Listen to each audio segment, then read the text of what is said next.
This is the Normal Heights Community Plan Group meeting for July 1st, 2025.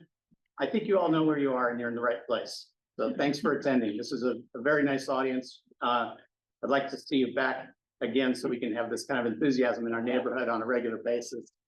I'll start off our reflection. The Normal Heights Planning Group envisions a healthy, vibrant community that honors unceded Kumeyaay land and cares for all inhabitants.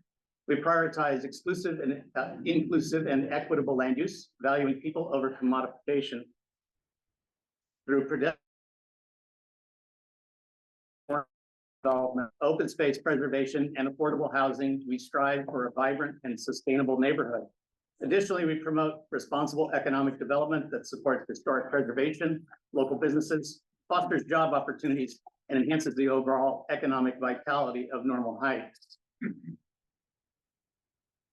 A little business here first. It's not on these slides, but the restroom is just off the entryway there. Obviously, if you need to take a smoke, the courtyard is also available.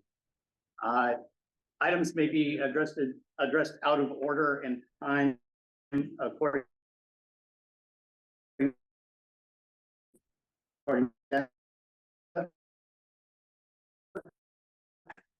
keep me so that we can finish by 8:30. If I run over time, ring me. The proceedings are recorded over Zoom. We have remote attendees in Zoom, and the recording is posted on our website a few days later after the meeting, along with the presentations. So those are available in advance of the meeting minutes. The chat entries in Zoom are not considered, but you use that for communication. If you're in the Zoom and you would like to be included on our mailing list, please enter your email into the chat and we'll be sure to get you subscribed. For those in the room, there's a clipboard being passed around that has a sign in for name. You're allowed to be anonymous if you like.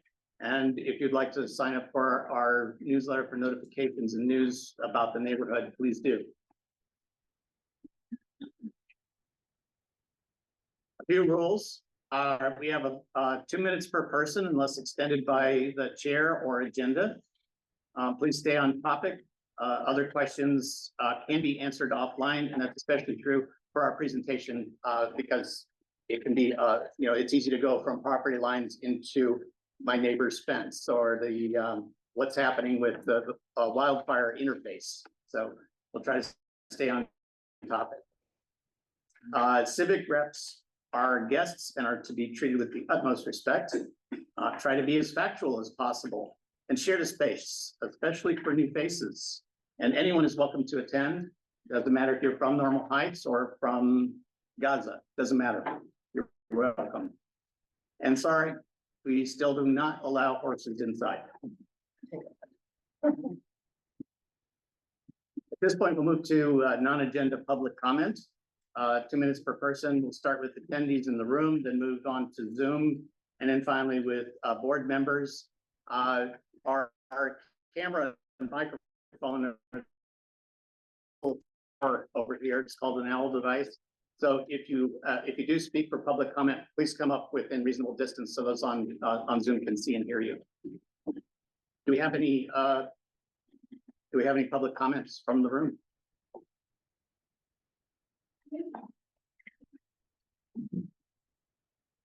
Do we have any public comments from Zoom? Go ahead and unmute and speak and we'll hear you.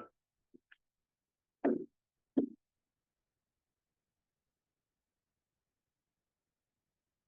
we have any public comments from the board? Yes. I have something for the community and just because we have such a strong turnout here today, we are always looking for topics to bring to each monthly meeting. So if there is a topic that you're particularly interested in and would like to bring that to my attention, Sammy's attention, or any of the board members, we really appreciate your input on what's most valuable for you to hear topics on, presentations on. We've had wildlife come in and wildfire talk as well. So if there's any specific topic, please bring it to our attention. we're looking for a topic for next week. Thank you. And I forgot your placard in the car, so I apologize. Let's do a round of introductions. Go ahead. Hi, I'm Madison Stevens, and I am a resident in Normal Heights. In Mountain View. Michael Pallamary, live in Walpole Heights. I'm a resident from Normal Heights. Francis Tristan and Ripley. Soderbergh, 38th Street. Amy Burrows, resident of Normal Heights. I'm Sierra Orson River, also resident of North Heights. Paul Coogan, I'm the chair of the board, and when I'm not occupied here, I work at Rady Children's Hospital. Hi, my name's Emily Caldwell, resident of Normal Heights. Ryan Adams, also a resident. Alan Argela, also a resident. Kenny Patrick, also a resident. And residents, also resident. Thank you. I should probably mention I've got some assistance from Ramey here, and you don't have to be on the board to help out. You can be on subcommittees, you can be part of data gathering or part of promoting the organization. So it's not, you don't have to do the full commitment, but I encourage you to get involved. Sarah is our community outreach representative from D9, and she has conflict. So as I said earlier, we may address items on the agenda out of order. Sarah, please, floor is yours. Yes, hi everyone. My name is Sarah Alaga and I'm a community representative with Council Office District 9. So my first update is, as you can see, if you've passed by Ward Canyon Park, you'll see that the storefront building is completely demolished now, which is great news.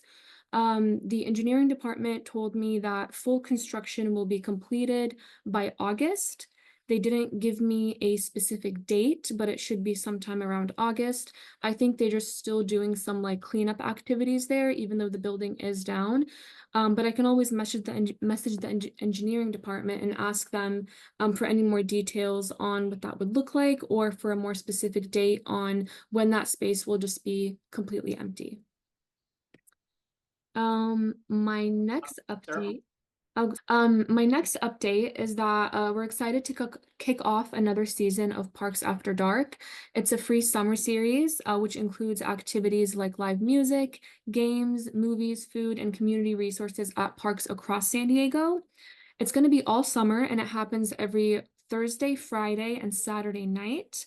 It's going to be at parks in City Heights, Linda Vista, Memorial, Skyline Hills, and Silver Wing. And for more information, you can visit sdd9.info/parks to look up more information on it. I'll go ahead and also put that link in the chat for everyone's information.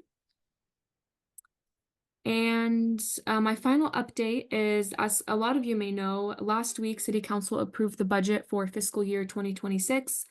And thanks to a strong community advocacy and council leadership, we secured a people first budget that reflects the values and priorities of this neighborhood. So we protected critical funding for things like libraries, parks, and rec center hours, fire prevention and brush management, homeless outreach teams and public restrooms, as well as stormwater maintenance and small business support. So just wanted to give a huge shout out and thank you to everyone who either joined the council meetings, gave public comment, or advocated for any policies. We always appreciate you standing up for your community. And that is it on my end. Are there any questions or concerns about anything? We'll start with the people in the room. Does anyone have questions or comments for Sarah and our D9 representative? Yes. Hi, Sarah, can you hear me? Yes, I can hear you. Oh, the voice just cut out again. Sorry, I can't hear. From the traffic calming subcommittee, on segments of University Avenue, they lowered the speed limit from 25 to 3 miles an hour. We were wondering if the city's looked into whether that would be a possibility on Adams Avenue as well. I don't know if you know anything about it, under the new state laws at AB 43, I think. And I'm just wondering if there's been any talk in the city about lowering the speed limit on that. So you would need to submit what's called a traffic service request online. The transportation department usually handles that. And I can always send you the link if you, I'm not sure if you have my email, but typically to add more traffic safety measures, you would have to submit a traffic service request. I will say that there are a lot of budget constraints for the city right now, so they're not able to go out and do all of the assessments or add all of the traffic safety measures that people are requesting. But that's a step. So if you don't have my email, feel free to ask Paul or anyone else on the board, and then I'll go ahead and give you more information on that. Yeah, I do have your email. I'll follow up with you. Thank you. Okay, perfect. Thank you. Hello, excuse me. My name is Mike Pallamary. I'm sorry, I wanted to share a personal item with you folks. I just recently had a stroke. And so my throat, my voice has been compromised and I'm in a great deal of pain. So I'm not looking for sympathy, but if you can't hear me or something, there's a reason for it. So thank you for indulging me. I was on the, I don't know how many of you know who I am. I've been surveying since 1971. And I've written numerous books on surveying around San Diego. I've lectured all over the country. Does anyone know Kurt Brown? Anyone know who Kurt Brown is now? He wrote a book and it was based on San Diego. Normal Heights is in there. One other quick thing, and this was by happenstance. Does anyone remember Gloria McCall? Gloria McCall was a council member who represented this community years ago. And her assistant was a fellow by the name of Jeff Marston. Jeff Marston was an assembly member and he was very active around the community. Excuse me one more second. By happenstance, Jeff sent me a note today. And I wanted to read it because I thought it was germane.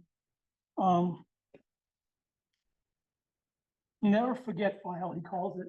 And he tells me 30, 40 years ago, where did the time go? He spent the evening at Rosie O'Grady's. Who's ever been there? God knows. St. Patrick's Day. Remember those days? And the sod? Yeah.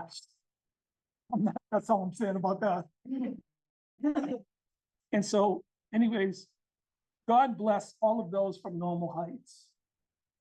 The first responders did an amazing job. 40 years ago, he was at the Padres game on a hot Sunday afternoon, sitting in the upper deck. I noticed people looking out at the top of the stadium to the southeast. I joined them to see what was going on. The fire was racing up the hill towards Normal Heights. I was at the ball game that same Sunday. Does anyone remember that? I'm sure some of you remember the fires, which was a concern for me. At the time, I was a staff member of the 3rd District Councilwoman, Gloria McCall, in Normal Heights, and was one of the communities I represented. Jeff did. I don't remember much about those days. Her chief of staff was Maria Marshall. I remember the feeling of helplessness sitting, watching it all unfold. He said, I would have been there if I could have been there. He was, there were 76 homes were destroyed and another 57 damaged. We're talking fire here. By the grace of God, the winds did not change at any point or into the community. Densely populated. Jeff became the unofficial liaison between the city and all the fire victims. Has anyone ever met Jeff? No, he's a sweet guy. There was a problem with the city, permits, water, and you name it. the city came through, came through, but as importantly, if not more so, so did the people of Normal Heights. As tough as the situation was, it was one of the most memorable and rewarding experience I've had in over 4 decades of public service. A couple of final things. The city of San Diego applied for funding for a pilot youth program that would create brush cleaning and abatement. The city told Gloria that they didn't have the time or personnel to write the proposal. Not familiar? So, not having any idea what I was doing, I spent a week holed up in the kitchen, the 10th floor, and wrote the proposal, morphed into what ultimately became the Urban Core of San Diego. I drove around the area tonight. I thought I was taking some pictures, but decided not to. Not my place. People deserve privacy. There's other stuff here, fun stuff that you don't need to hear that. Cheers to the people in caps, he writes, cheers to the people of Normal Heights. And by the way, the Mills has the best linguine with clams. Didn't the Mills close? Yeah. It did, yeah. I had another anecdote. Figured I'd start off. I played in the Adams Ave Street Festival once, about 12 years ago in the Mills parking lot. I had a little band going. What my wife said to me before I left, she said, be nice. Okay, so I told her I just had a stroke. I had to shut down my 45-year-old engineering business. And I said, I'll be nice as I can. But does everyone remember this story here? It's been recently on the news, just around the corner. Does everyone know about this one? You know what makes these frustrating? What I'm going to talk about is the inefficiency and the foolishness and the lack of respect for people from the city of San Diego. It's an absolute abomination. Now, I've worked very hard at this. This is the only thing I'm doing these days since I've had the stroke. I'm so devoted to my clients and I'm so devoted to this community. And I'm going to keep pushing. In this situation here, when they built that ADU, this is an abomination. If you're all familiar with it, it was the fireplace, right? And the city's building regulations, fire regulations. If you have a chimney, it has to be 10 feet away from the nearest structure, and it has to be 2 feet higher than the highest point of the bridge. This doesn't do it. And so this fire situation violates every known regulation, building regulations, fire regulations. And so who pays the price? The developer? No. They stiff the neighbor. And this becomes a number of problems. It compounds because heaven forbid there is a fire there. And if the insured is non-compliant, the insurance company could just say, you're on your own. You've got no coverage. Now, is that a fair situation? No, this is happening everywhere. We try the next one.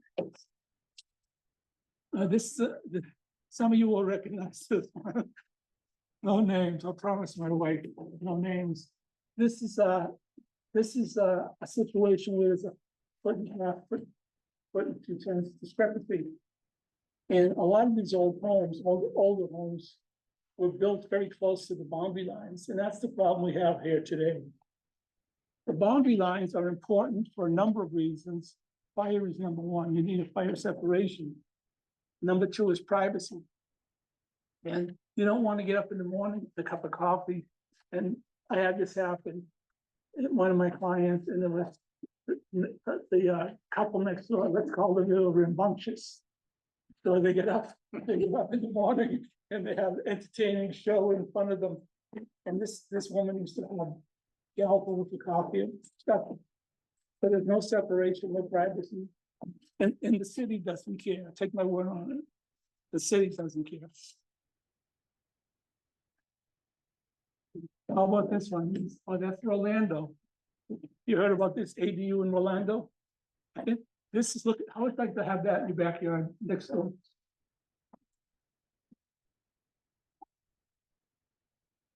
Look at this next one. And by the way, my whole theme is based, I'll explain in a minute, that all of the problems with these property lines are caused by ADUs. I'll explain to you how that works in a second. There's a couple more here. You want that in your backyard? What makes Normal Heights attractive is these homes are about 100 years old, generally speaking.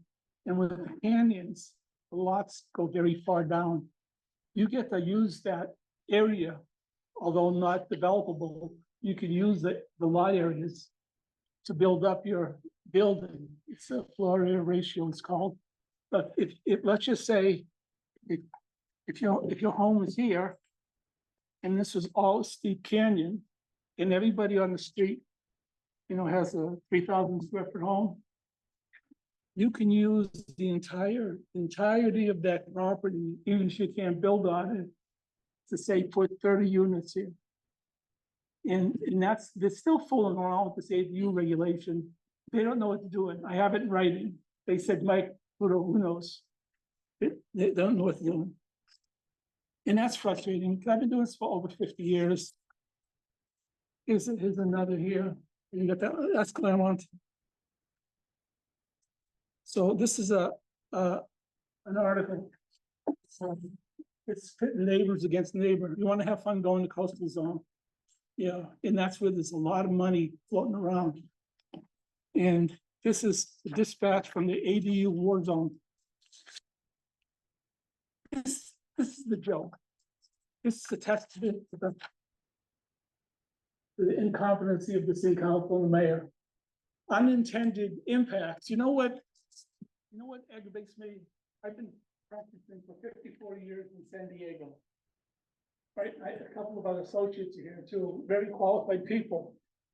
The city, in developing these ADU regulations and everything, never consulted with private sector engineers. They just went ahead and did it, because you know why? They know better. They know better than they. Between the fellows here, we could have, 300 years worth of experience. It doesn't mean anything to them. This is just briefly a diversion. On the wall here, I've got a 1930 photograph right there, the one to the right, and that's from the city clerk. And that shows you what was going on in Normal Heights in 1930. Many of your homes, if you're in the area, are on that map, that photo. They haven't been adjusted.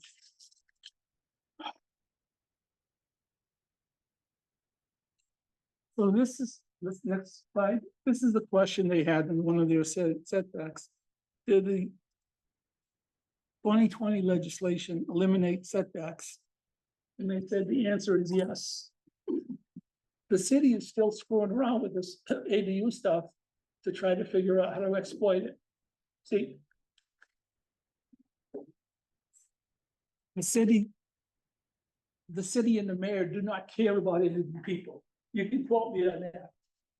All that they care about is revenue, because they blew 101 Ash Street and all the other mistakes they made.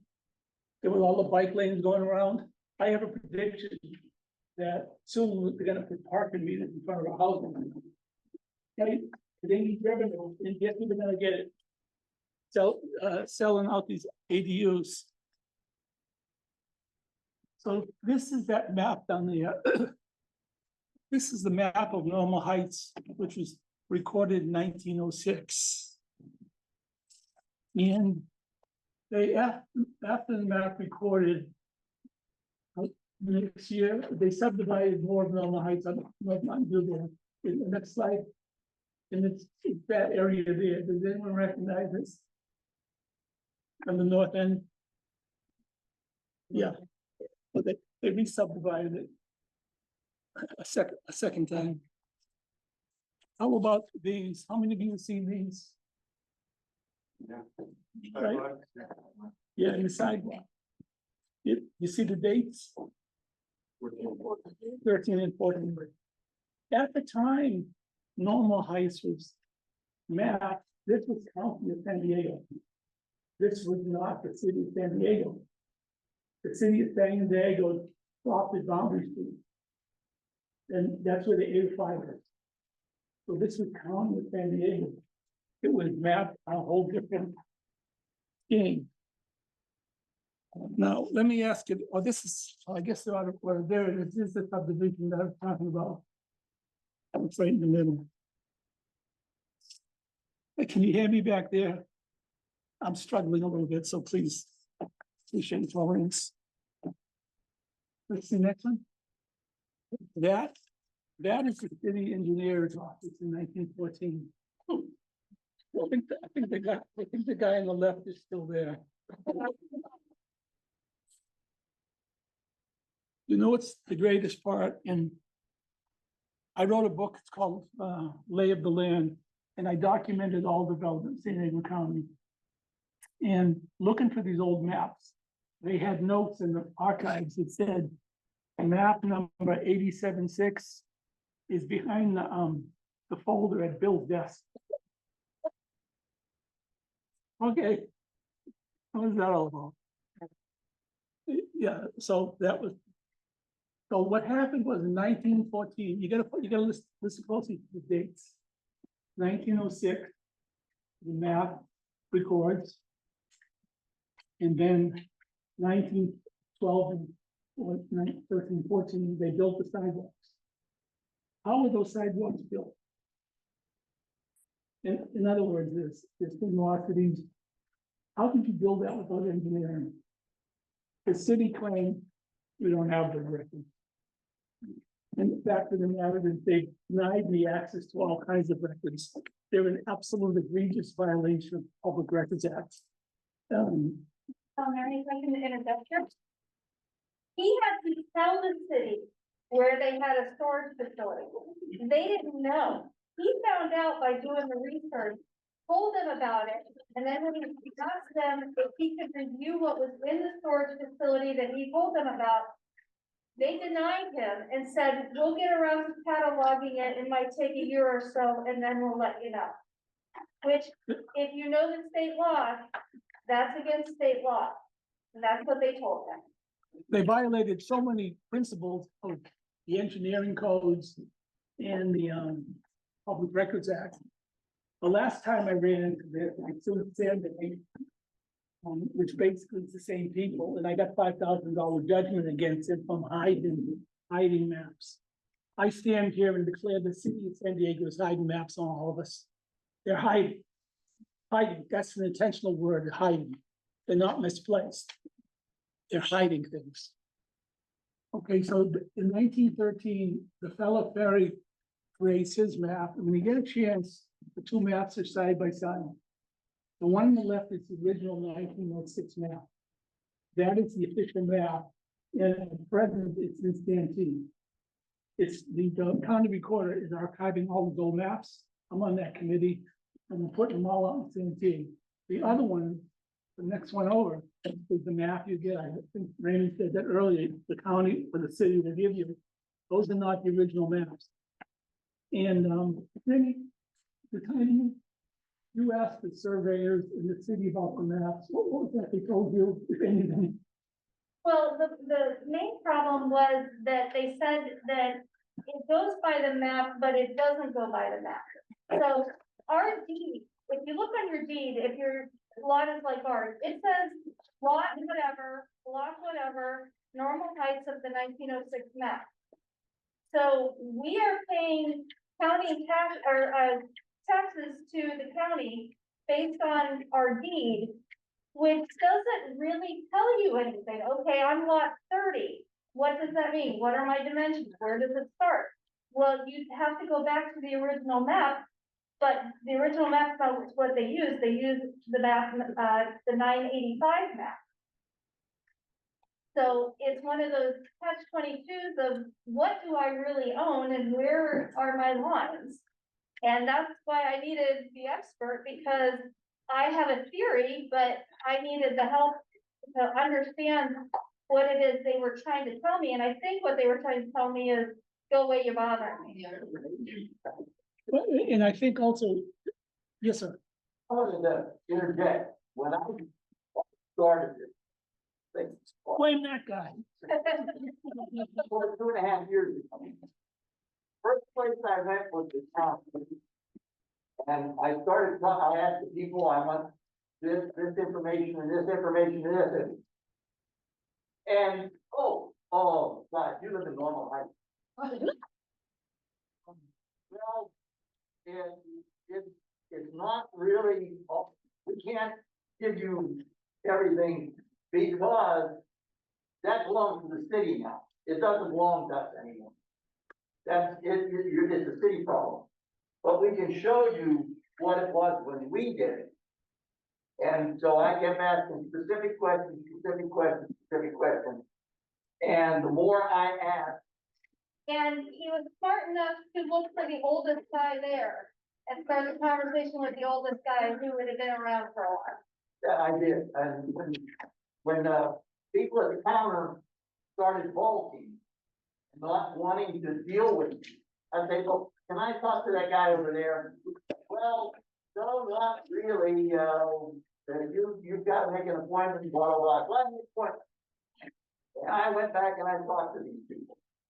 And the old guys would tell me, well, you know, they put a marker in here, a memorial in here, they put one in here, they put one in here, and then they put the freeways over top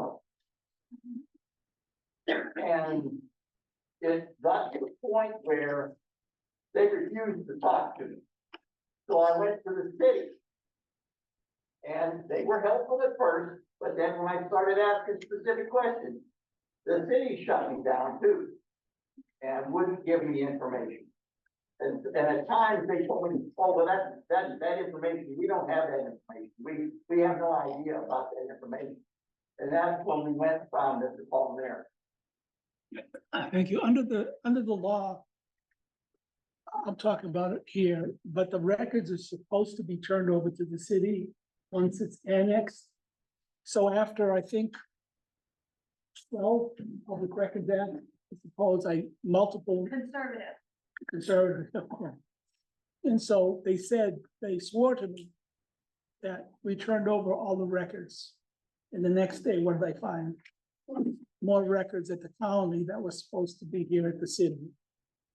So that was incredible. John did really hard. Let's look at the next one. So these are the two maps, side by side. See the difference in the both? The original map was kind of beautiful, writing, great nice fonts. The second one was like just printer press. And we don't know if they agree. That there's been instances where Ramona comes to mind.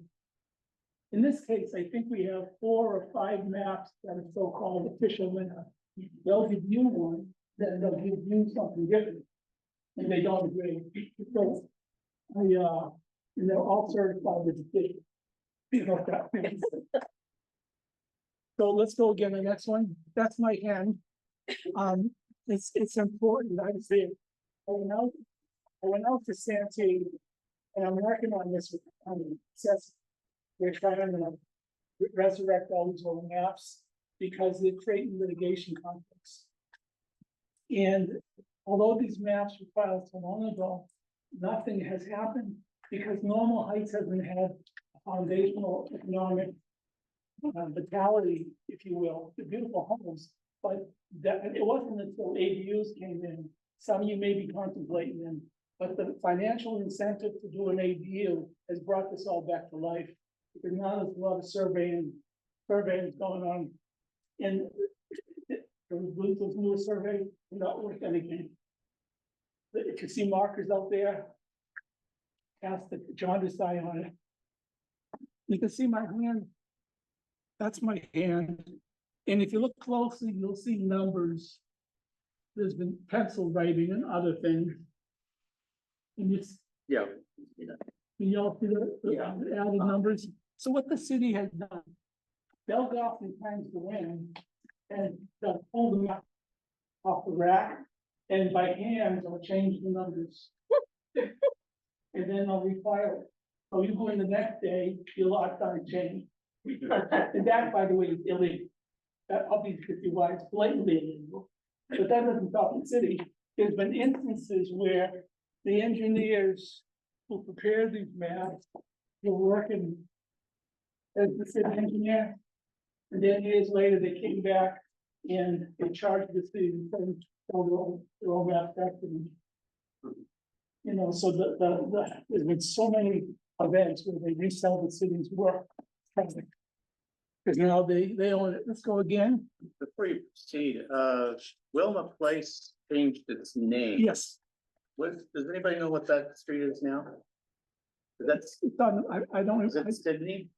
I think it may have been, yeah, it's off the east, Because if you go to the corner of what was formerly Wilma and Mission, Yeah. Drive, you will see, the old, name of the street, Yeah. and concrete is still there on the corner. so that map is the key.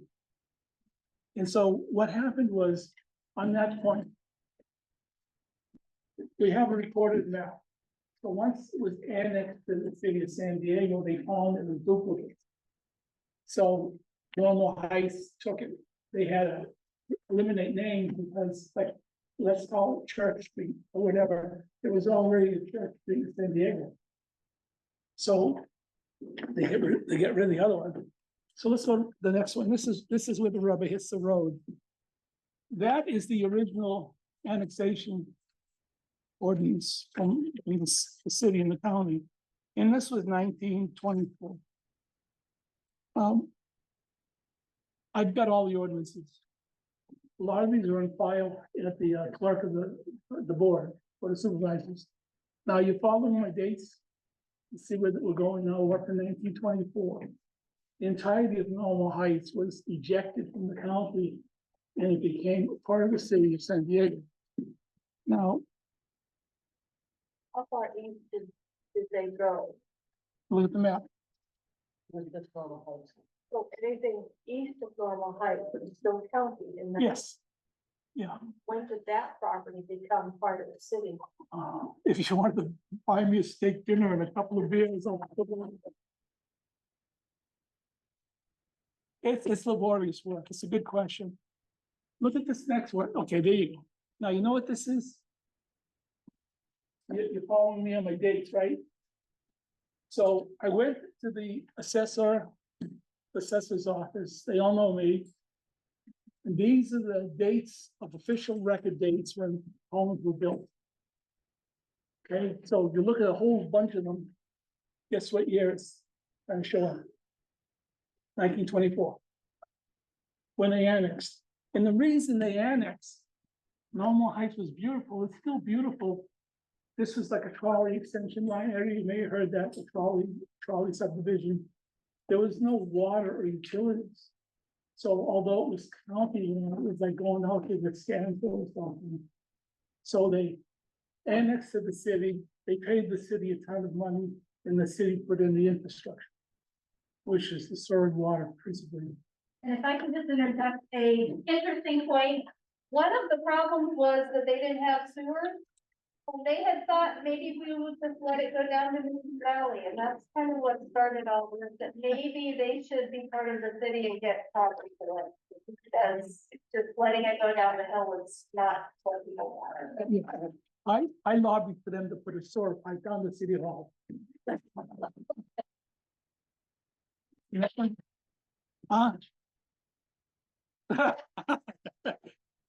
So what, now, this is the big thing. This is the crux of what I'm going to share with you. The city, the homes all came in 1924, they were all annexed. The question I have is the sidewalks are stamped 12 years earlier. How would they engineer it? I mean, you don't have to be an engineer to think about that, and you got a street doing this, and up and down and over, it has to have an engineered alignment. That's the information the city won't give me. They refuse to give me that information. I have all the engineering numbers, and one person tells me we have them all. You have to talk to my supervisor. So you talk to that supervisor, and that supervisor says I can't have them. That's a violation of state law. It's a violation of state law. But state law dictates how government should be run. Here in San Diego, our government doesn't report to the state law requirements or federal law requirements because the city engineer, for example, is delegated by the city charter and by the engineers code. But he won't do anything for me. He says, you gotta go talk to my boss. And now you're at a deputy director level, and we're talking about political appointees and everything. So there's no incentive coming from the top down to help you. None of you. They don't care. The decisions are made by unqualified lay people.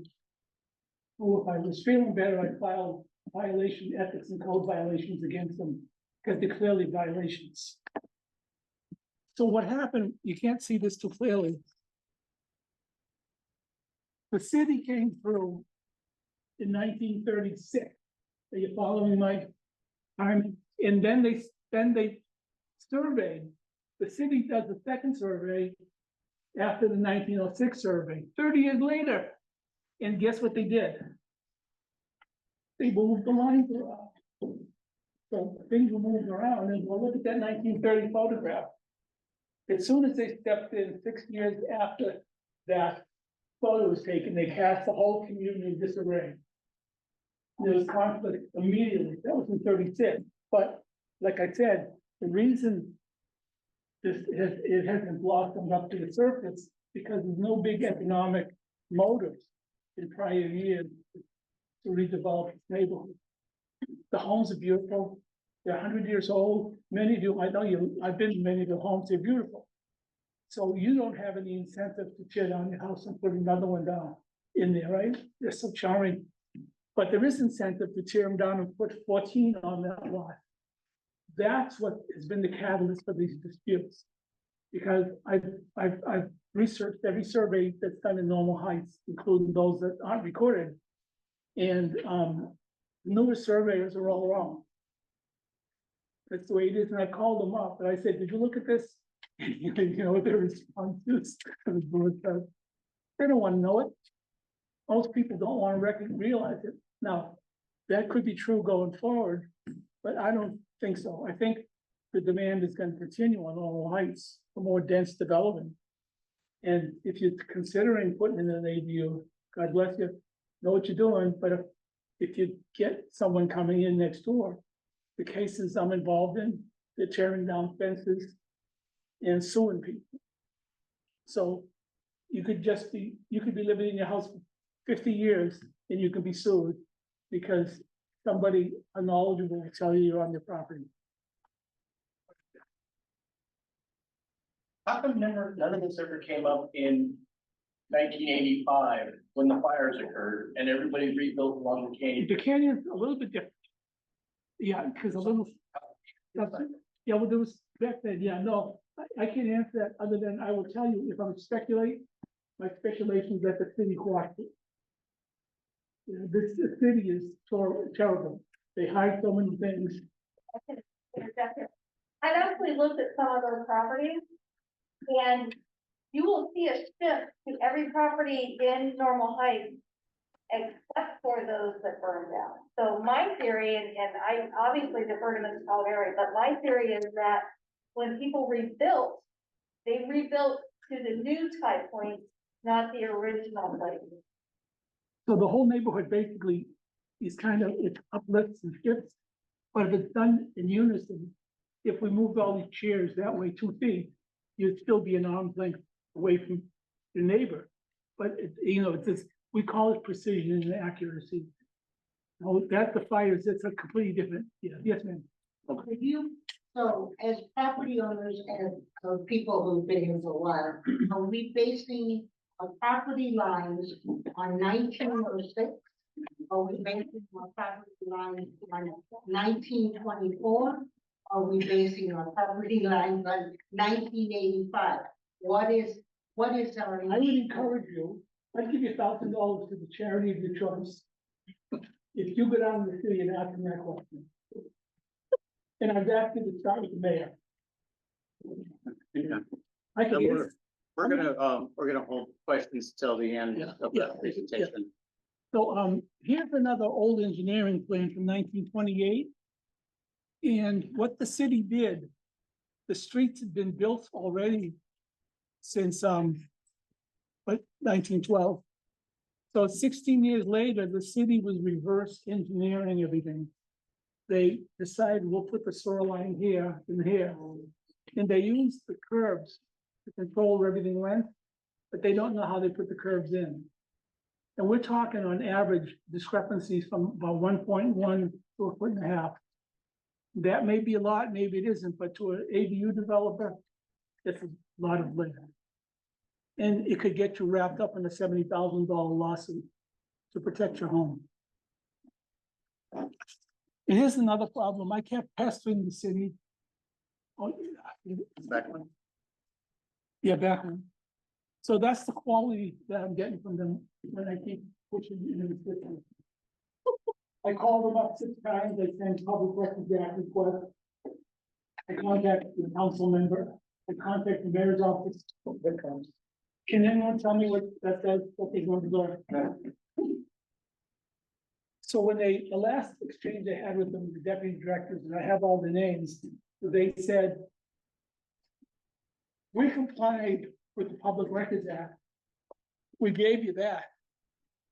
I think you might as well give me a piece of toilet paper because it doesn't mean anything. What am I supposed to do with that? They said, we don't care. They said, we don't care.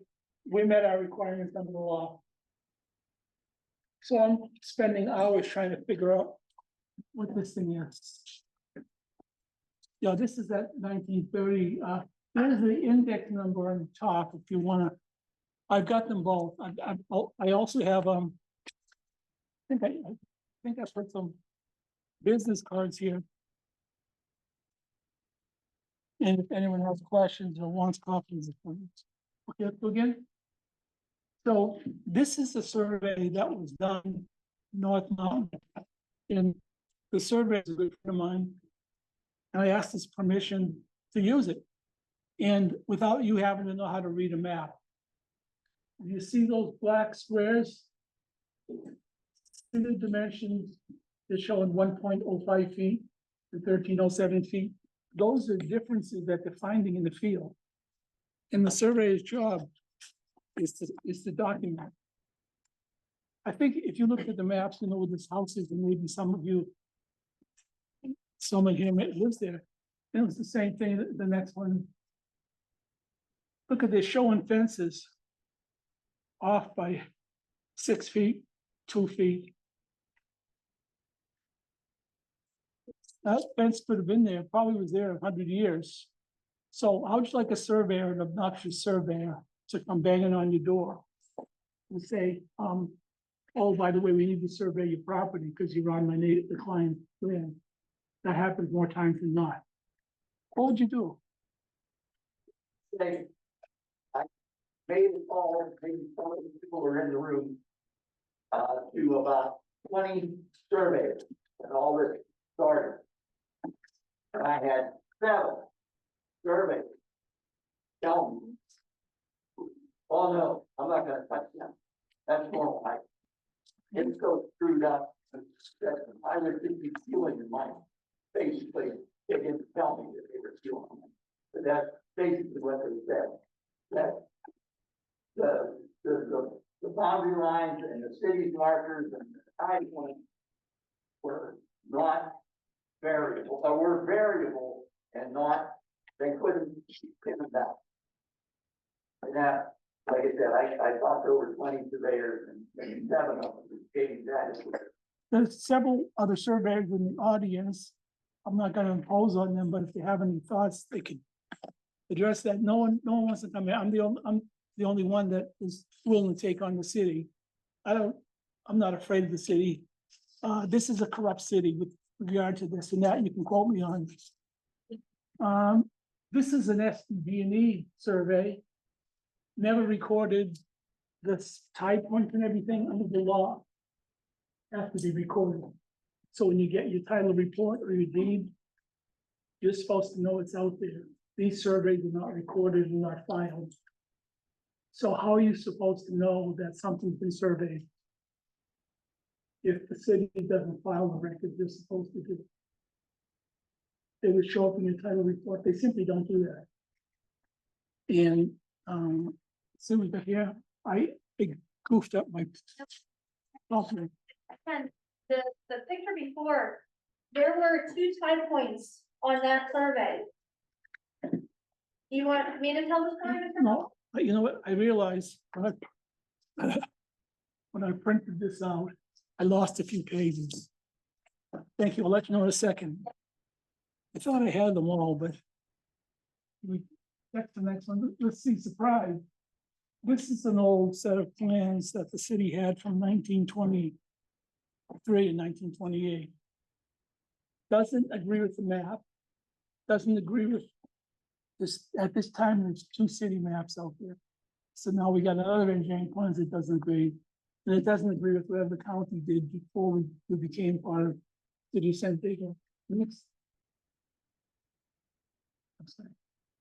Now you see, it's hard to see. You see those numbers under there? Right, the lowest number is a tie point, and I have one on the wall. And you see in the lower right-hand corner, right over there, there's a whole string of numbers. Excuse me? Well, my point is, you don't have to be an engineer. Figure that those numbers have some significance, right? You're preparing an engineering document, engineers with the numbers, surveys. So there's a whole sequence of numbers. And those are references, like any document, it would apply to any profession. You know, it's your secondary and tertiary references. They're all here. Under the Public Records Act, I asked the city if I could see them. They said no. I sent them the Public Records Act, and under state law, the days of normal operation, they have to show them to me, and I don't have to tell them why. But they have to show them to me on demand. They didn't, and they wouldn't. And so I asked them about all these numbers. I know what they mean. I said, where are the plans? The city surveyor tells me, oh, we researched all those for you, Mike. I said, where are they? Crickets, nothing. So then I was contacted by his supervisor, the deputy director who's operating under the mayor. And they said, no. And I said, where are they? We're not gonna tell you. I said, so you're telling me I can't see them? And you can't tell me where they're stored? And they said, no. These are public records. And my last hang up with the city was on this point. I said, look, I'm entitled to know what these records are. And the city said, no, you're not. We're the city. I have in writing that from several years ago, they told me that they don't have to follow law. Because they said, oh, sure. We're the city. We don't have to follow state laws. I have it in writing. What do you do with that?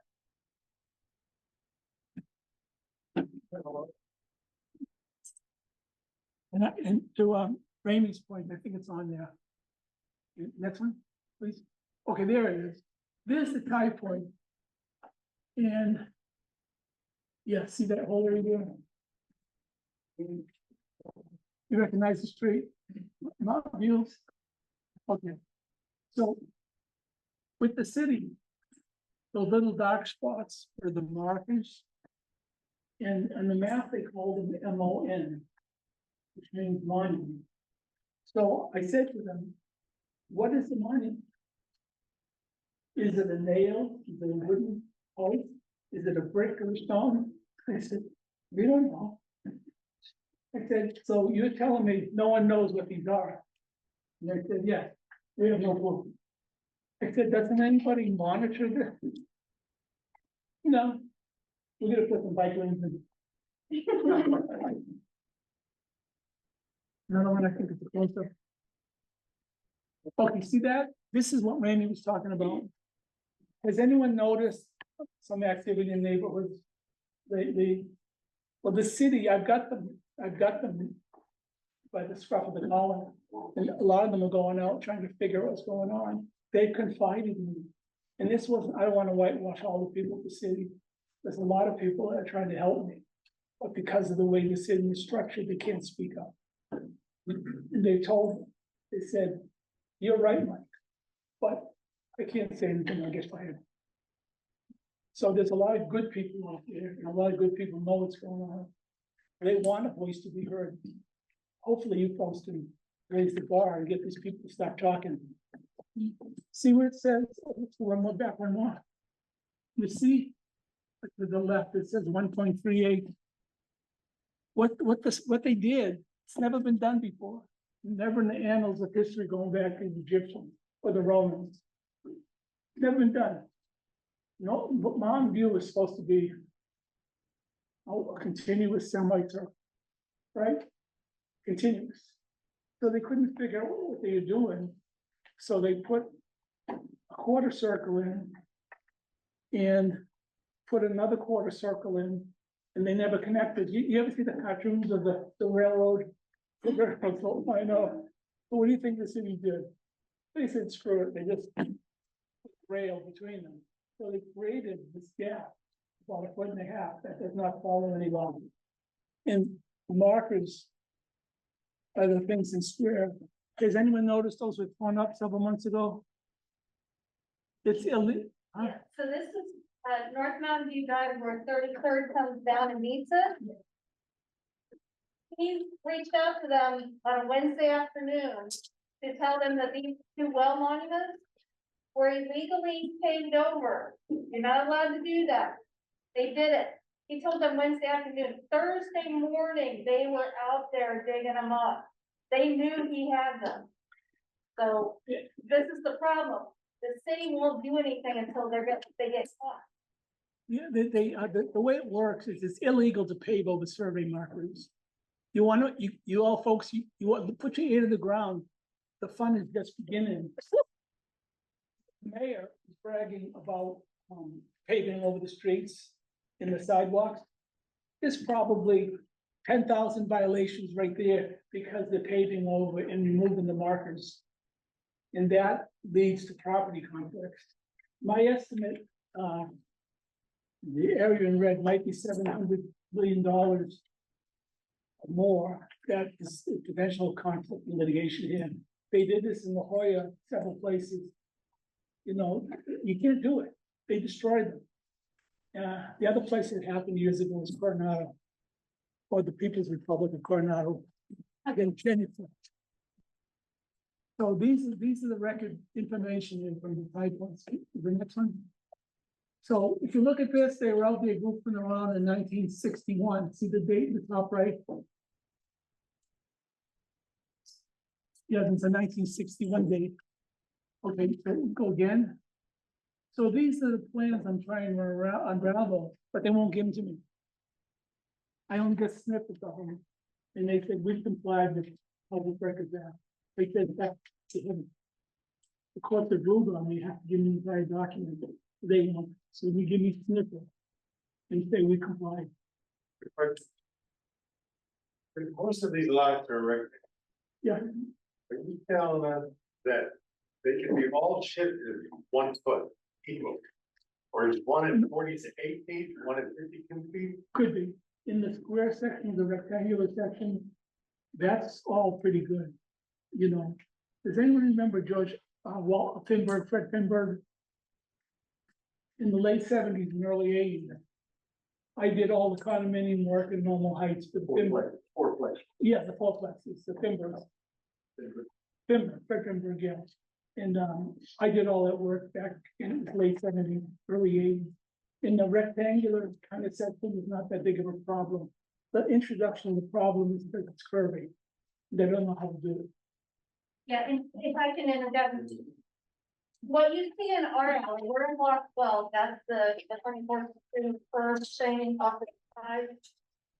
If you walk down our alley, you'll see a survey monument. And you'll see the survey monument, and then a foot later, you'll see the fence. You go to the next lot, you see a survey monument, a foot later, you see the fence. Then there's another monument, then a foot later, a fence. It is competitive down our alley. 6, 8 lots are all shifted from the monument, from the traditional fences that have been there for 100 years. Are now 1 foot away from the monument, and that's on both sides. So we're on one side, our neighbor has the same problem on the other side. So you can see where we're looking at it going, that's not right. We call it domino. You know, it's like a stack of dominoes. And the city did this in Mission Beach, La Jolla Shores, and Ocean Beach. It's a big one. I think I get a couple of key points to hit, and I think we can skip over this for the next one. There they are again. Okay, you know what those well monuments look like? The cast iron triangles. That's the specifications for them. Can we go to the next slide? This is one from Mission Beach. You see the gray thing off to the right? There's a little gray. Yeah. In the corner here. No, not, well, that's one. Let's use that one. Okay. Yeah, that's the discrepancy in South Mission, because the city came in 1965, decided to resurvey Mission Beach after the complaint of the beach bum and the hippies. It's a great newspaper article. So they went through there and they shifted all the boundary lines by about 1.5 feet. And the city put the big wall, the monuments in, under the theory that the bigger the better, so that people would acquiesce to it. But that the whole South Mission mess went down in. So this is the city's information bulletin. Yours truly had it changed a couple years ago, because now it requires that there be a site surveys have to be done by licensed people. Because the city was accepting survey plans from architects and directors and moms and pops to draw something, and the city never checked it out. So those were filed and accepted as gospel. Try again. But that's the statement that I had put on there. I made the city do this with help of the state licensing board. The plan has to be done by licensed people. And it's one thing to license to survey the property, but if you're using the wrong benchmark, the benchmark for open voting, what do you do? Go on more.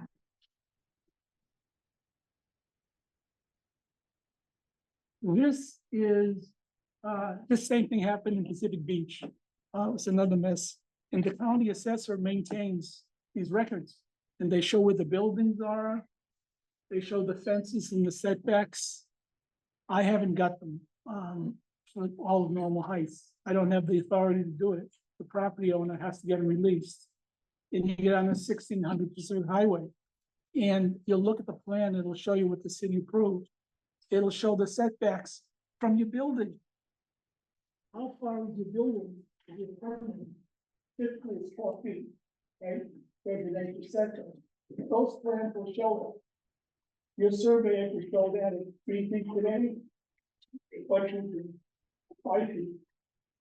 These were never recorded, but the down is 1600 Pacific Highway. You want to have some fun down there and get your site plan. And they're confidential. They do. They do. Residential building record, yes. Yeah. So we call this form The that, property owner can get. that's correct, or the architect. Well, if you have a letter signed for that. Correct, good job, yeah. So we went through this. Rainey and John went down and they wouldn't give it to him. And I looked at it and I said, that's not it wasn't, remember I got it. That's it. Oh, but it doesn't tell me what property line. It might show, I haven't seen yours, it might show setback. It shows the structure, not the property line. We're running behind. So we'll hold our questions for the end. Yeah, I'm sorry. Oh, that's fine. Okay, this is the well monuments that Randy talked about, that I got them to dig up. See that? They were buried in violation of state law. The state law, you can't bury them, you can pave them over. The city does it all the time. They have a database with thousands of records that had been destroyed by the city. I had one in La Jolla. The city told us to put one in the street. My client paid an extra $5,000 to meet the city's requirement, put it in. The next week they came out and tore it up. And they burdened my client with a $5,000 bill for nothing. Yeah, these are pictures of, okay, and this is the last. Under the diagram. Okay. That has to do with. I'm trying to wrap it up here. In areas like Mira Mesa, Carrasanta, North City, more modern areas, I call them more modern. When they build streets and put the survey markers in, they put those big triangular iron markers up there at the same time as the map. And that's called like a category 1 monument. But Normal Heights put those monuments in 30 years after the subdivision was laid out. Those are second category monuments. They aren't intended to tell you the property line. They only care about where the curbs are. That's the distinction. The city only cares about where the streets and where the sidewalks are. Yeah, they don't care where your property lines are. And they'll say that the surveyor or homeowner uses that if he's supposed to get. So that created more confusion than you can imagine. And this is starting San Isidro area south, where this example of these monuments that were set at the center line intersection of the streets, but not in Normal Heights. The city will tell you that's the monument to use, but it isn't. And I think my last one here, let's see. Oh, this is the city charter I talked about. The city charter tells us what the city engineer is supposed to do, but they don't honor that in San Diego. This is a lawless city. The city charter mandates that the city engineer do all these things. The city engineer can't do these things because they won't let him. From the mayor's office down, they won't let them do that. The deputy directors control everything. And so there's multiple violations of the city charter, and they don't care. You're on your own. And that's the exact language.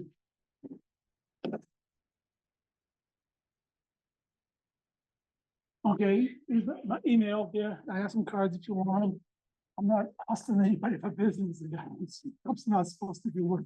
But anyway, questions? Yes. I think at this point, we'll go into Q&A, and we've got quite an audience here. So I'm gonna enlist one of my board members to keep track of the order of your hand raising so that we can sequence around and give everybody enough time. And remember, it's 2 minutes. Please. Can we get a copy of your report? I'm going to defer to the client and the chairman. Copy of the report? Well, there's 2 documents I prepared. I prepared I think an 84-page, very detailed white paper on this problem. With all the skeletons identified. You could have it. Yeah, I think over on the table, I have sign-up sheets where you can give me your name and your email address and your phone number, and then check the box that you want to check. There's a couple different options. And from there, then we'll try to disseminate this information out. In this presentation, as well as the recording of this meeting, and any other documents that Ms. Pallamary wants to share, will be on the webpage at normalheightscpg.org. Before the next question, I should preface this one other thing. I asked the city everyone I talked to, I said, did they consider participating in solving this problem? And I told them to the extent they can, I would donate some time. And I also think the title companies, if you've got title insurance, you might find out if this problem arises, you have no coverage. So I said, what I've offered, it's on the table, but the city, I have 30 unanswered emails. The city, when they don't want to answer questions, they just don't respond to letters, calls, or emails. But I thought a collaborative effort would be the right thing to do. Involving title companies, the engineers, and everything. Because the cost is monumental to do the detailed surveying that needs to be done. So that one of the goals is an outreach to see if anybody has any interest. And everyone can help each other in this situation. I was gonna say, I mean, did you do litigation in the city for violation of the public document? I probably need 30 lawyers. 30 lawyers? Yeah, does anyone know Corey Briggs? Yeah. Okay, so Corey and I are good friends. And Corey is the Public Records Act guy. He's been on vacation. So he worked with me when we sued Sandag for violating Public Records Act, and we nailed them. It's the only thing that gets their attention is suing them. Yeah. All of that, It really I is. still sign on to a lawsuit against, Well, like, what can happen, and I'm hoping to happen, is that all of you reach out to our elected officials and tell them, this is a priority for this area, this needs to be fixed. Additionally, we are the ones being sued. Now, we're being sued, we've been on this property for 36 years. We knew the person that had the property next to us. She had it from 1957 on, after her mother who lived there gifted her the property, so we know where this line is. They had 50.15 feet. They gave up 12 inches on their west side to come after our 12 inches on our east side. So don't think for a second, because you've been here a long time, that you're exempt from this, because we're not. Now, what can happen is, one of the questions is, would you be willing to sign on to an amicus brief? And what that does is, when we go to court, it says, look, we got the same problem. And if you go against them, you're going against us too. And what that will do, it will start the process of getting people to realize that it has to be free. Because if we go to court next spring and we win, we win. You guys are still out in this hole. So we've got to be able to tackle this as a group. Mr. Pallamary brought up about the title insurance. You don't have title insurance that is gonna protect you. They told us that, no, that's your problem. Well, actually, what they told us is, if you can prove that you're right, then we'll help you. Well, in the meantime, we're hiring lawyers, we're hiring experts, we're already 70,000 into this. And we haven't even seen the inside of the court yet. So you're not gonna get help from your Is country. it 12 inches, is it get on your property? It's 12 inches, Now, you have a 50-foot wide lot, right? yes, Now, did they go 12 inches the other direction too, or? yes. We did this 12-inch no man's land where that original house was sitting. The original house that they had on their property was against our other neighbor's spec.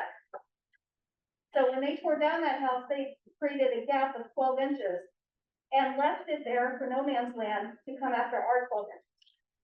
Michael, who surveyed that lot, you know? I do, but I don't have it, my number of contact, I've reached out to I have every survey that's been done in Normal Heights since. They just had somebody that they hired, but they used the high points. So their surveyor should acknowledge that you made a mistake. Well, you know, Yeah. They never apologized. what's the amicus brief you're talking about? bring to the court, Court, that's what it means. it's a letter to the court to say, we have the same problem, so if you rule against them, you're ruling against us. Is basically what it is. There's more strength in numbers in the legal system.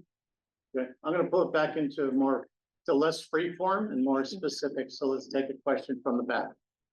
Please, Me? Yes. Me?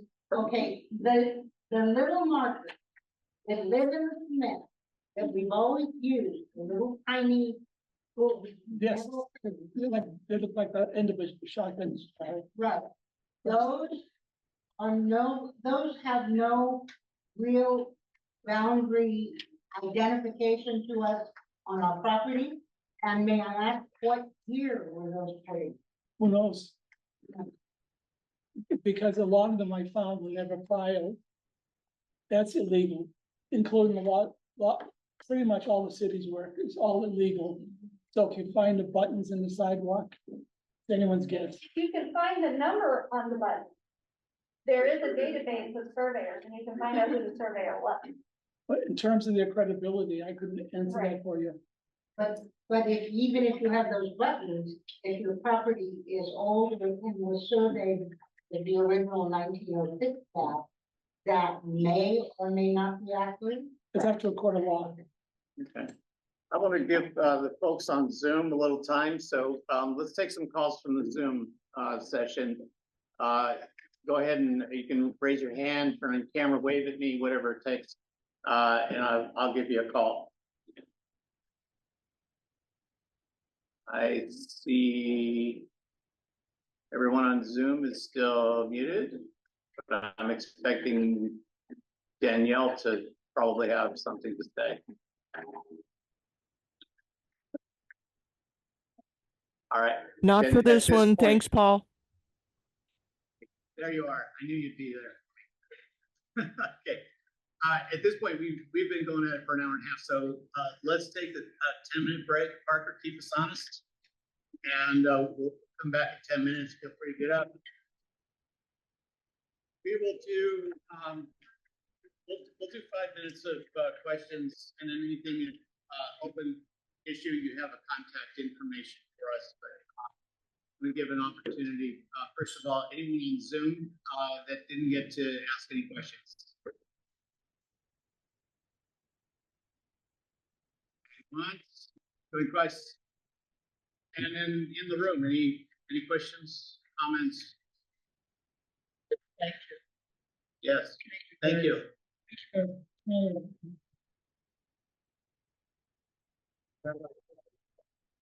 We'll be in touch for all the materials to get them posted. Yep.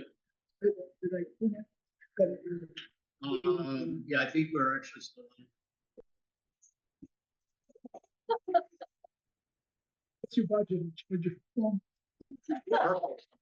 Because we build that for the city. Are you sticking around or are you gonna go? Probably gonna be a deeper.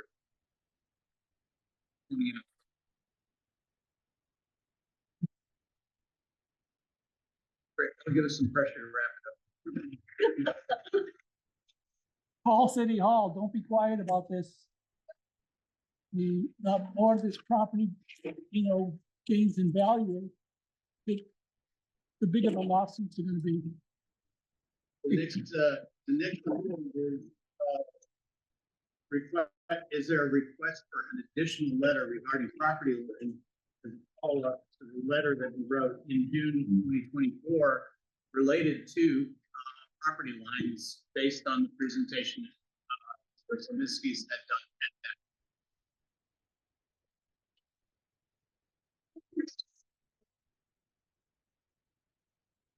Yes, it is posted on the website. You do go to the website, do a search for property line, and it should pop right up on one of the minutes or agenda pages. And if not, you can always email Tara at NHCPG.org. Get back to you.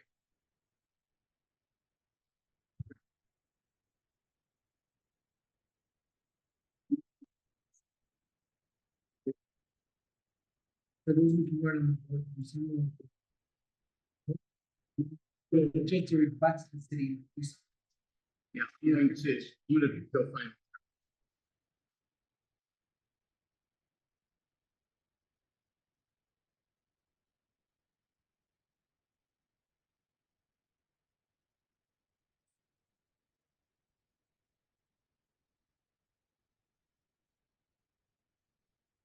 I'm not sure. When Remy gets back.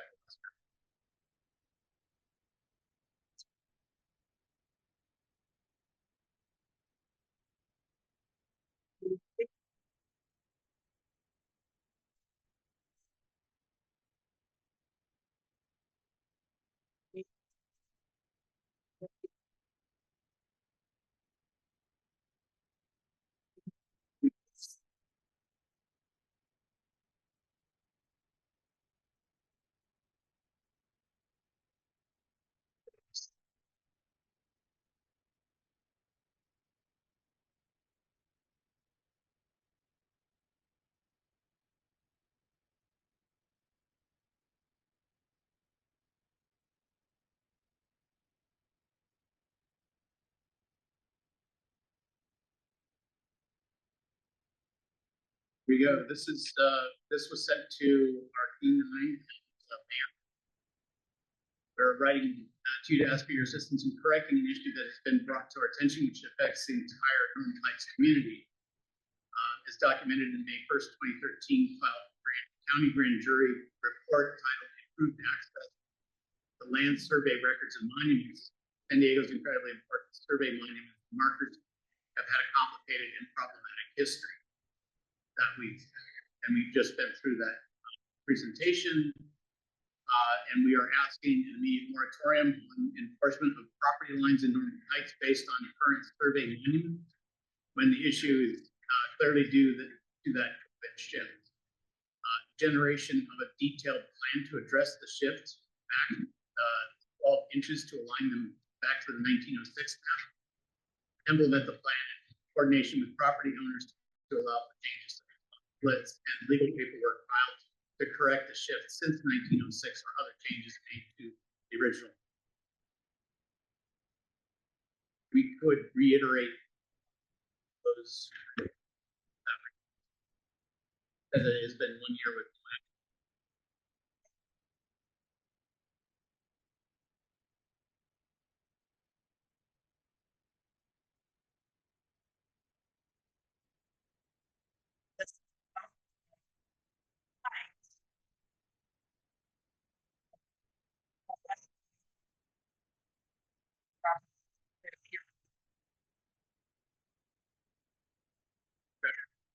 so it sounds like it's within the scope of Northern Heights.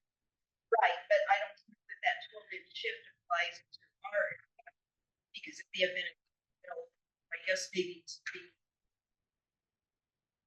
just say. Yes.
Well, I would take that as feedback that we need, if we do write a letter, that it would need to be for general to do that there is a property that needs to be resolved. Many areas it's. There.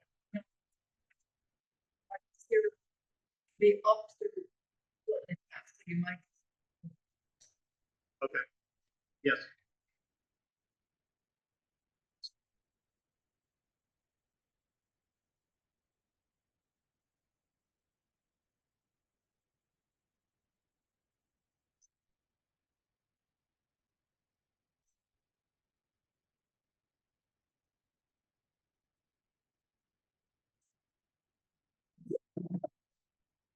It really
Because.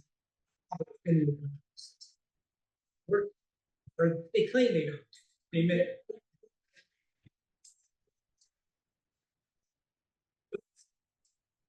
Right, so, so the other don't, so we can't simply say that we want everything surveyed for 1906 because we don't have it. Okay, so we do, and they're not using that because.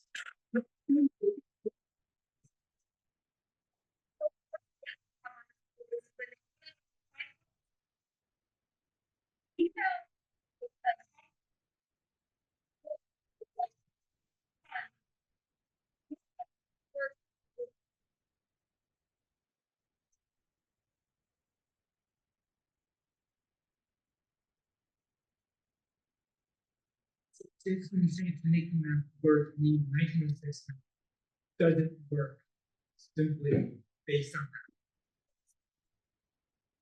that. Okay.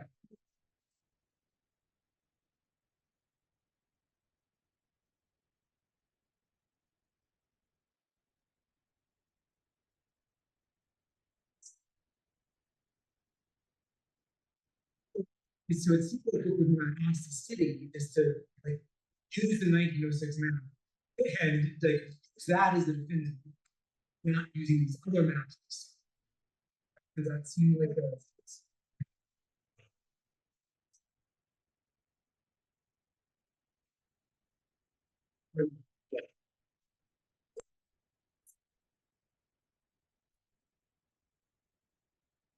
Correct. Yes, do we want to compose a letter? And speak in terms of here, have ownership before we end discussion. Yeah. Is there a motion to create? Okay, Prince, the motion, is there a second? Okay. You've got the second. Discussion, real quick, because it's about whether or not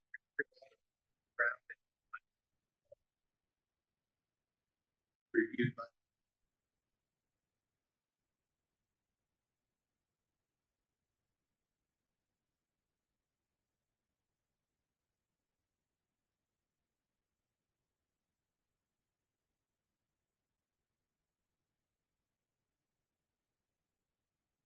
But I think the phrasing is, shall the board write a second letter, city, drafted more broadly and making reference to the 1906 map with consultation and editing by Mr. Pallamary.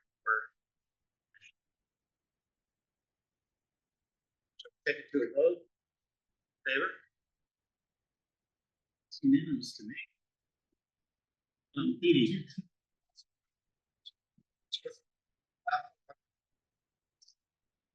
We'll bring the draft letter to the next meeting for you.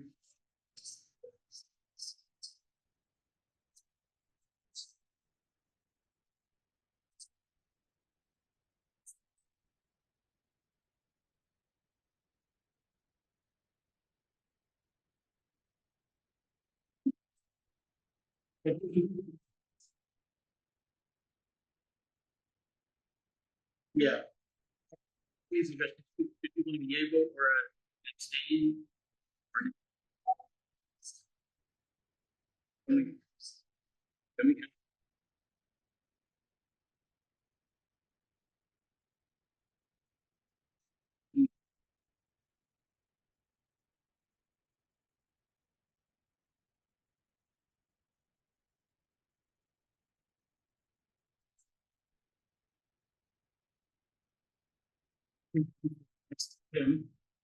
This is for approval of PRJ 1133750.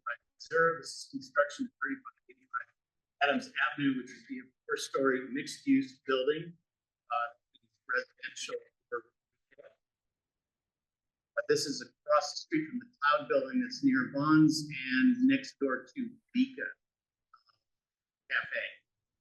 We had a presentation last month, so at this point we just need a motion to bring it to a vote.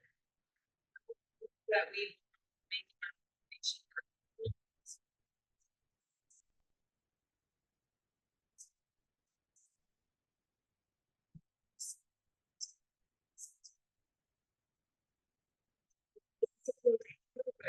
they didn't know what happened.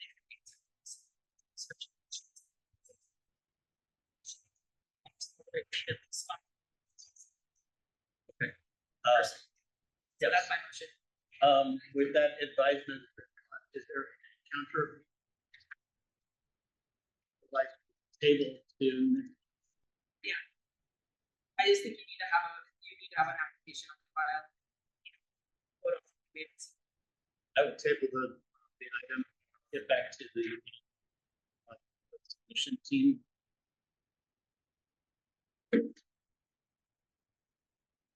Everyone within 500 feet. 300 feet.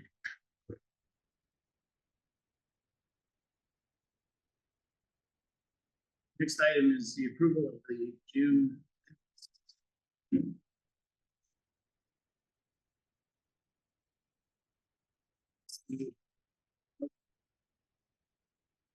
Nancy, draw there.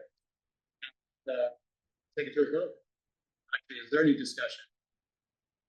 Okay, vote. Because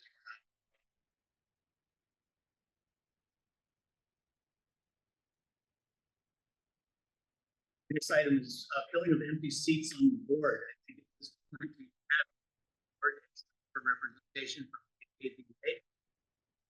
Dr. Scott, he is officially resigned from the board. Continues. Yay. ABA, if there was anyone who would like to be, bring representation to this board, said that they're having trouble even just filling the seat on the ABA, so we may have an empty seat for a while, but it is reserved for business.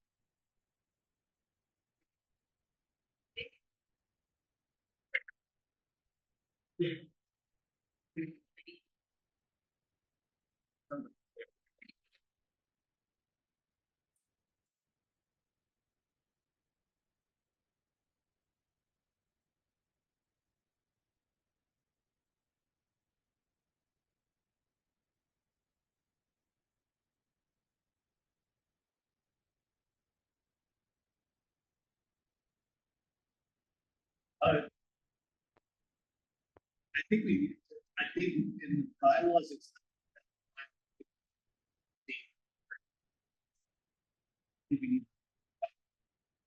really determined. It's just been built like AABA.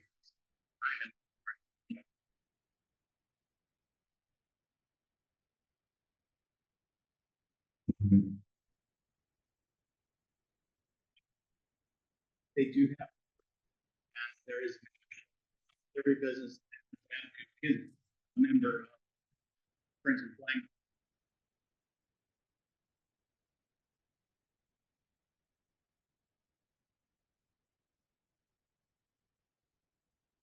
I don't see reading bylaws that any business would assume that. But I think that as long as we keep getting updated festivals and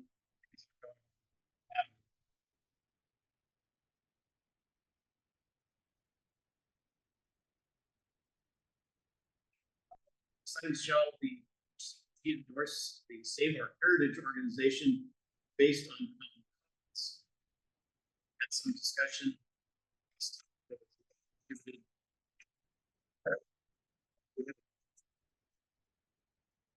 To discuss. Yeah.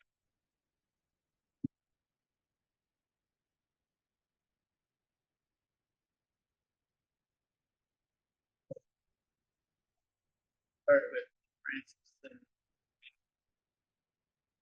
each staple.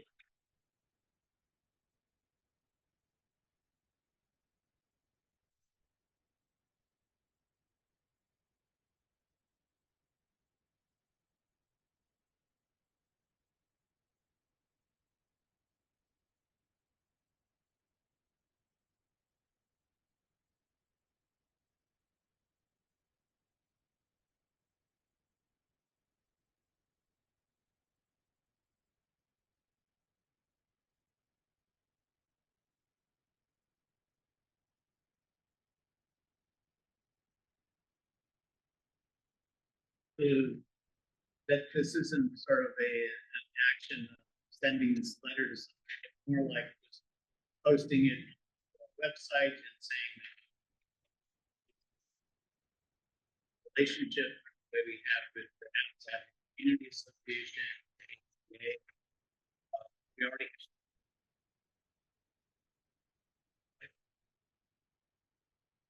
So it's better to get to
Gardena.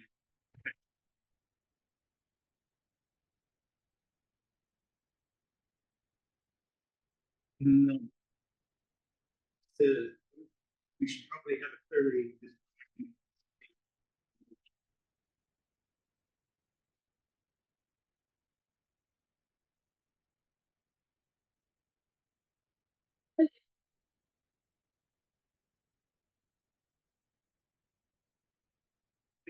Briefly finish. Prove with me.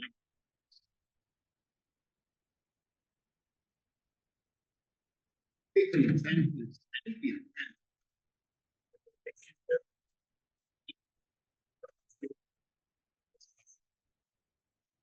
Phrasing.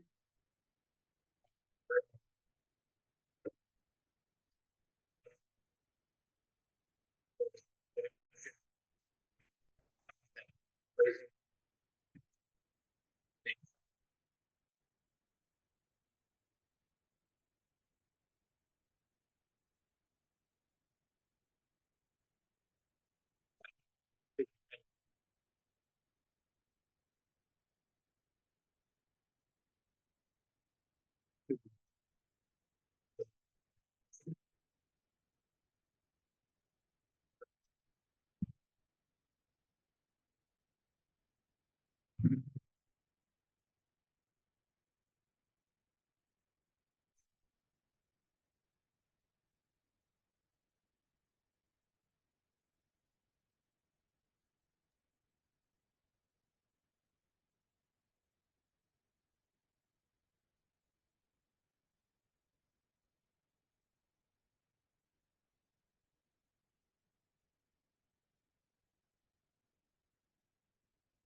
We can have that development further. Let's go ahead. I think we have one comment, Danielle. Yes, I think you called on me. Is that correct, Paul? Because my comment is that the sound is absolutely horrible since the break. You have 3 people that have dropped off the Zoom since the break because they can't hear. The lady immediately to your left made a motion that you voted on, did not hear that motion. All of the discussion with the other 2 ladies at the other end of the table was totally muted. So could you please check your connections to your sound and possibly make it like it was at the beginning of the meeting? I'd appreciate it. Okay, thank you.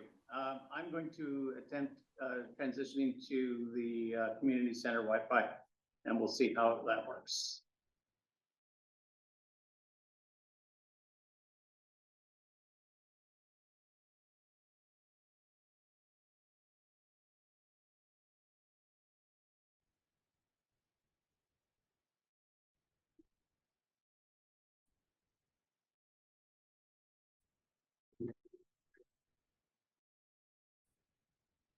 they're getting. Is that any better, Danielle? I think we'll move on. I can hear you now, and I could hear the other gentleman to your left who was speaking loudly from the board. But it's the people who have quieter voices that either need to stand up and move by the owl or move the speaker closer to them. It happened at the last meeting also. The second half of the meeting was horrible. It sounded like you were underwater the whole time. Okay, so you should be able to hear us now? If one of the ladies at the end of the table could say something, then I'll let you know. Okay. Sure. Of the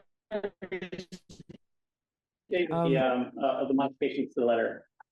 To define adopted names and say for segregation is not in opposition to business or development. Is that better? It's better, but it's hard to understand. It's a little garbled. So that's why I asked you to do the AI notes on it too. Thanks for all your efforts. Thank you. Okay, and we'll go ahead and take this to a vote. All in favor? That appears to be unanimous.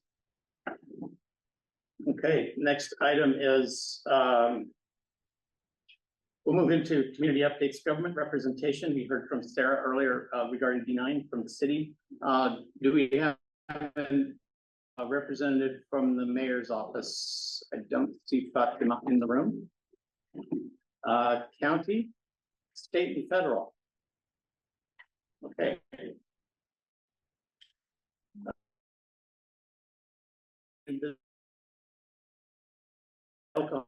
Business Improvement Association. I don't see Gary Weber. Normal Heights Community Association and Normal Heights Urban Arts.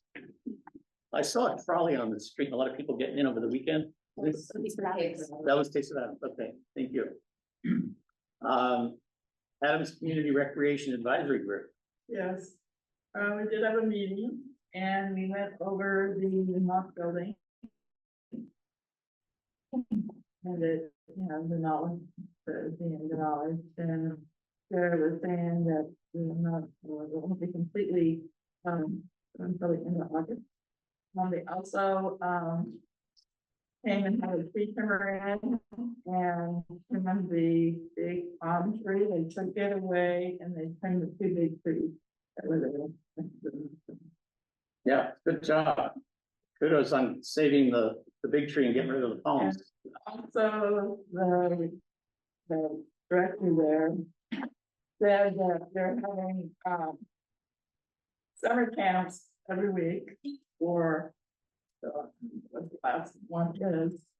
But there's $125 to have your kids go to camp. Okay. It's at the rec center at Adams Avenue. And they have it's $125 a week.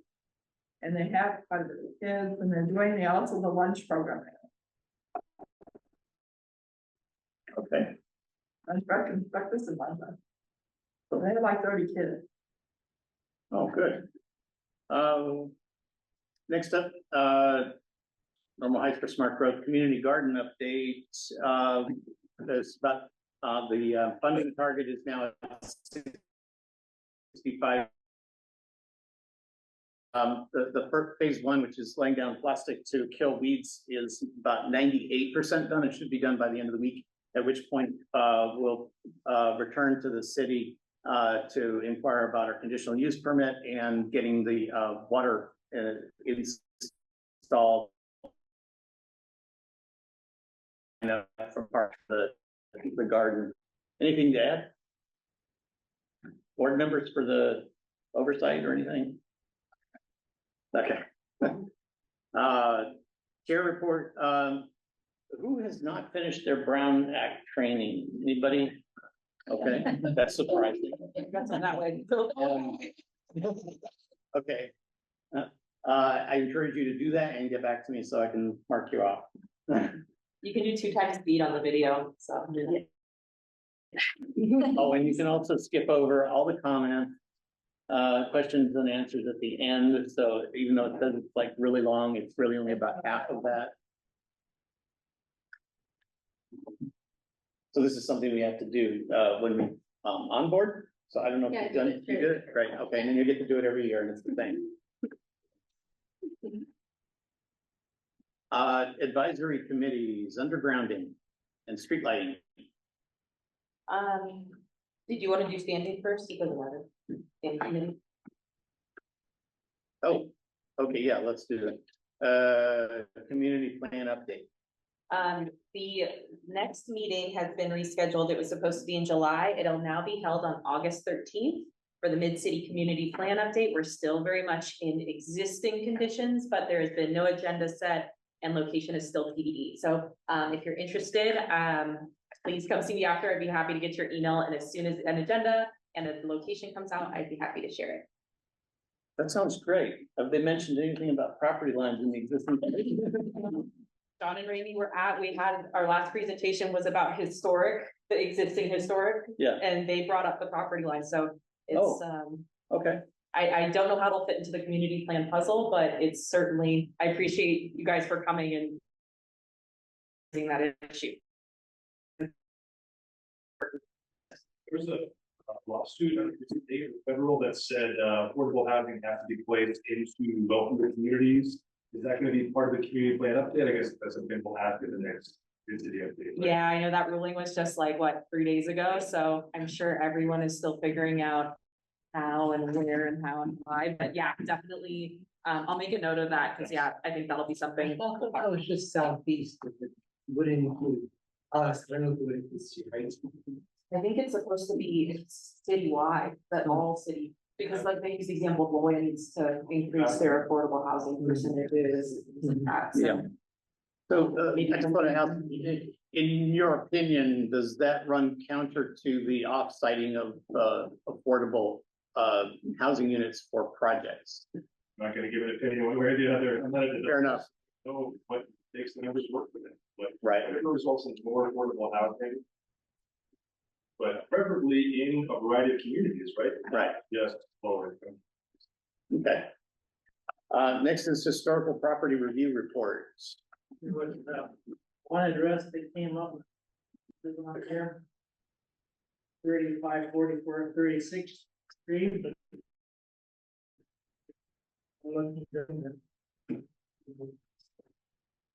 Hide whatsoever. Okay. There was an inquiry from, an interested party. I don't know what their role is, but they were, looking at the Starbucks building, on Adams Avenue. And I didn't find anything that indicated that it was, historic. I believe that's reconstruction, isn't it? Or at least it's a partial element of the building that used to be. Before it became Starbucks, it had paint and painted. You hear when it was a, used to be a health food, right? And it had a hand painted that were, you know, I'm sure, Okay. I gave them a little bit of direction on like where to look with the city and those kinds of things. But if you have more information, I can definitely pass that back to them. I think you can see, look at the old photographs, site, you know, one time like a larger building, literally got popped out half of this, but. Yeah. Okay. I have a feeling it's going to become a new, mixed use construction. I think that's where it's headed. You think the whole lot is gonna be cool? I think the whole lot. The Starbucks, building and lot, yeah. Why do you think? That's the only reason anybody would ask that question.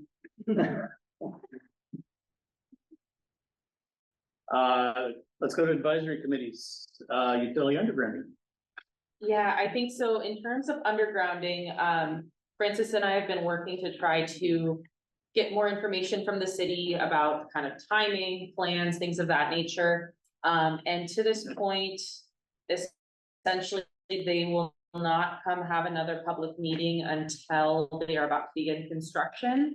Right now, they are still in design. Construction is supposed to start next year. And Francis and I would briefly kind of touch base, and I think something that we'll probably bring for the August meeting is that we would like to ask for the undergrounding group to come present to our I think a relevant one that the community is looking for more information and opportunities that are not currently being offered. That sounds great. I can think of some theming already. Some theming for under. Convert this into a subway station. Well, they did have, they quite a different, 5 years ago. A lot of people, Yeah. a lot of them making, they're just not doing it. I remember that. Remember that? Yeah, that was a long time ago. 5 years. Yeah. So, we were thinking of this person. So they were reaching out to them, but for the forward, out, we do the. So, we present it. Yeah. Yeah, I guess We can definitely. maybe that need to bring that as a letter or anything, or is that a request we can just kind of ask to have them come? Just that. Okay, cool. Yeah. Yeah, Are we gonna ask them as if we can say we recommend? Yes, absolutely. We're always interested in speakers. And then once they're interested, then as chair, I'll find out if there's room on the agenda. perfect. Yeah. Once confirmed, if we have that, we can create a special there as well and have one for that. So thinking of that, probably in the next couple of weeks and then we're going to kind of create a plan. Yes, please.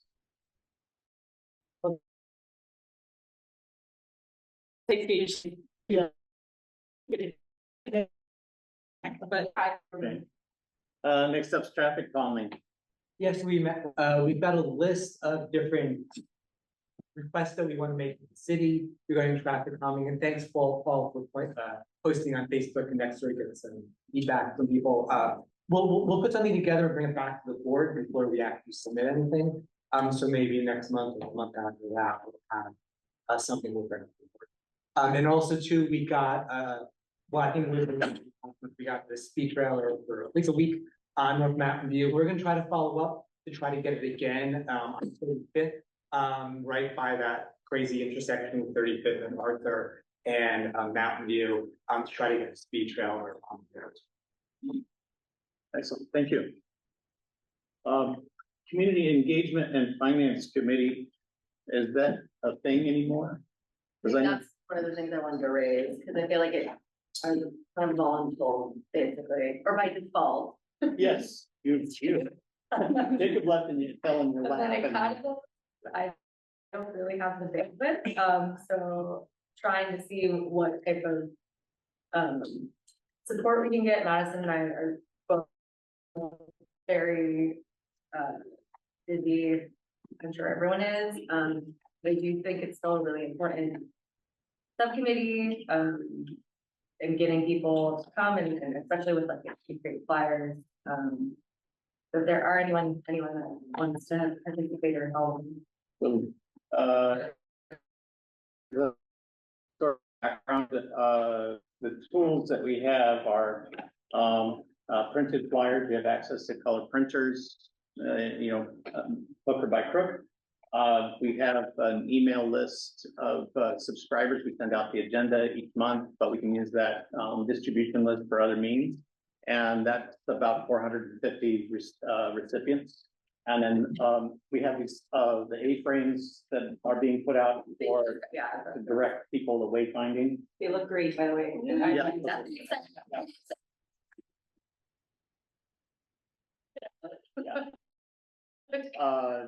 Yeah. The flyers, postcards, and kind of printed material distributed, especially through businesses on Adams Avenue is always a good thing. It's a pretty incredible turnout.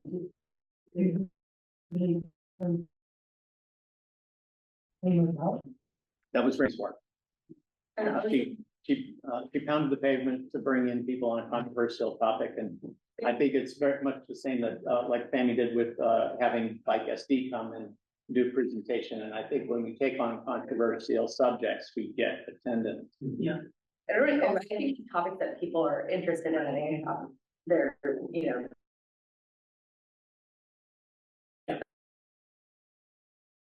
fires. Is that something that's really important, to try and like, that's something that we've learned, I think, through the community engagement subcommittee, is that having something like a theme to them does help in terms of getting people interested, wanting to come, and also just like informative. I think one of the things that is an opportunity for us though in that is maybe building some structure of like how long that is, what that looks like, what are we doing time management wise? Because I feel like I'm fearing that we end up not being able to do the business side that we have to also vote on, or like last time I wasn't able to give a community engagement update. So that is something that we should consider when bringing topics up. And. But they are helpful. They get. And guilty as charged. I just had a conversation. I will make sure to get presentations in advance so that I can scale the meeting accordingly, or scale the presentation accordingly. Get feedback on what's being presented in terms of making it relevant and concise. Also with that as well, really in the past, you could learn to highlight all that directly impacts the community of businesses, and being able to draw the connections with what they had been presenting to where that's impact to. Okay. That's good. Yeah, So- I could say we had that wildlife presenter who said possums can't climb very well, and I just want to say, 100% wrong.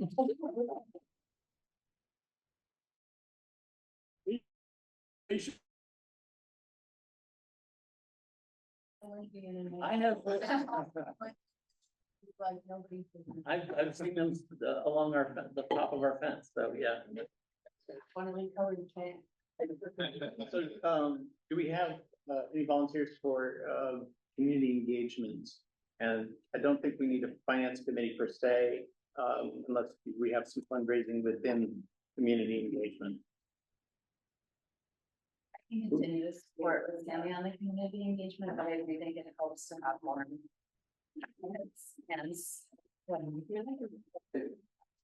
Okay, so, so you and Sammy can take the lead and then call for volunteers. That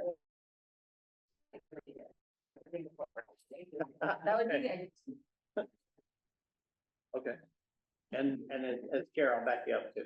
Okay. So, Alright, then we'll. We can figure out a time to meet, because that's definitely the meeting that we. Okay. In between, and we want to put out fires. and I think that we can, kind of get a cadence on it in terms of a lot. What the lead presentations and those kinds of things, that it'll become a lot easier because we can plug certain things into templates and get them out. I know that with the I can distributing the agenda, it's become rote. We can do that with other things. I think ownership or actually do that, create a schedule on. Okay, and I should probably get you access to our website for editing too. I know Sammy has access. And you have someone who needs access. Not yet. Not yet. Okay. Great. Great. Meeting's adjourned.